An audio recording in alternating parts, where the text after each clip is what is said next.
Hello बच्चों, आइए हम यूट्यूब चैनल पर मिलते हैं। इस यूट्यूब चैनल में मैं बताने जा रही हूँ कि श्री कृष्ण को पहनावे के विषय में कि किस तरीके से एक गोपी दूसरी गोपी से क्या कहना चाहती है और क्या करना चाहती है। मोर मुकुट की चंद्रिकानी यों राजत नंद नंद, मनु शशि शेखर की अकस किए शेखर सतचंद्र। इस दोहे में श्री कृष्ण ने सिर पर लगे हुए मुकुट की चंद्रिकाओं का सुंदर वर्णन किया गया है। और संदर्भ तो बच्चों जानते ही हो कि मैं पहले दोहे में भी करा चुकी हूँ। पाठ और लेखक का नाम इसमें संदर्भ में लिखा जाता है कि प्रस्तुत पद्यांश हमारी पाठ्य पुस्तक हिंदी गद्य काव्य खंड के पाठ नामक 4 से भक्ति के नामक पाठ से अवतरित। और इसके लेखक का नाम क्या है? बिहारी लाल जी है। अब इसमें देखो प्रसंग में ये बता दिया गया है कि जो उन्होंने मुकुट पहना हुआ है उन पर जो चंद्रिकाएं का सुंदर वर्णन किया गया है इसका, तो इस प्रकार से व्याख्या का स्पष्ट करते हैं कि कवि कहता है कि हे भगवान, श्री कृष्ण के सिर पर मोर पंखों से मुकुट शोभा दे रहा है। यानी कि मोर पंखों से बना हुआ जो मुकुट है वो बहुत ही ज़्यादा शोभा दे रहा है। उन मोर पंखों के बीच में बनी हुई सुनहरी चंद्रिका को देखकर ऐसा लगता है कि मानो जैसे भगवान शंकर ने सैकड़ों चंद्रमा सिर पर धारण कर लिए हों। बच्चों, ये तो इसकी व्याख्या थी। अब इसमें मैं आपको एक पूर्ण रूप से बताती हूँ कि देखो श्री कृष्ण ने जो सिर पर मुकुट धारण किया हुआ है उस पर अनेक, वो किस पे बना हुआ है? वो अनेक पंखों से बना हुआ है, यानी कि मोर पंखों से बना हुआ है। और हर पंख में एक चंद्र का आकार बना होता है। उस चंद्र के आकार को हम मोर पंख कहा जाता है।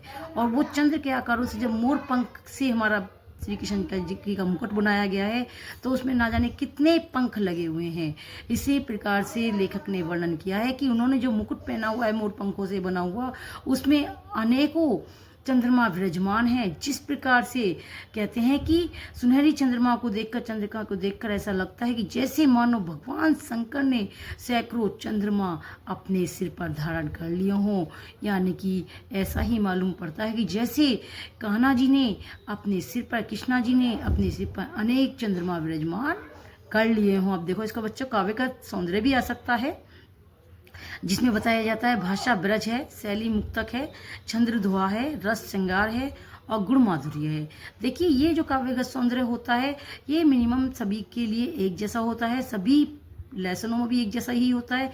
क्योंकि देखो जो पद्यांश में देखी जाती है तो उसमें ब्रज भाषा का ही प्रयोग किया जाता है। शैली मुक्तक ही बताई जाती है, दोहा छंद ही होता है और रस श्रृंगार होता है। इस प्रकार से गुण माधुर्य होता है। अब देखिए आए हम मोस्टली प्रश्नों पर चलते हैं। प्रमुख पद्यांश का संदर्भ लिखिए। अब संदर्भ में क्या आता है बच्चों?